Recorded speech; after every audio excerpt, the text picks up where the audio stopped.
Hola, hola, aquí José Luis Siller, cardiólogo pediatra. Buenas tardes.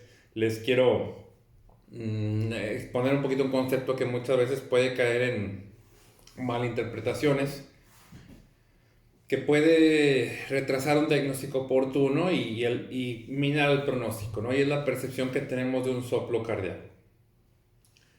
Hace 2 semanas tuvimos una situación un poquito lamentable, debido a que una persona tenía el antecedente de que su primo hermano había sido diagnosticado, o bueno, se le había detectado un soplo cardíaco porque el soplo no es un diagnóstico.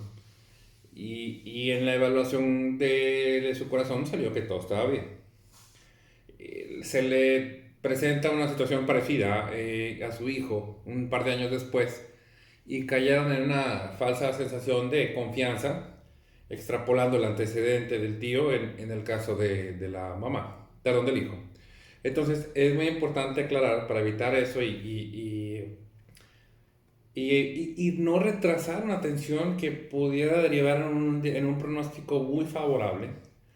La diferenciación entre lo que es un signo y un diagnóstico. Un signo clínico es un soplo cardíaco, un signo clínico es la fiebre.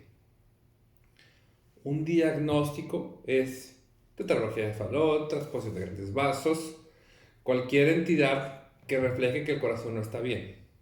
Un corazón sano es un diagnóstico. Tú puedes tener un signo clínico, un soplo cardíaco, y en la evaluación no tienes nada, es un corazón sano.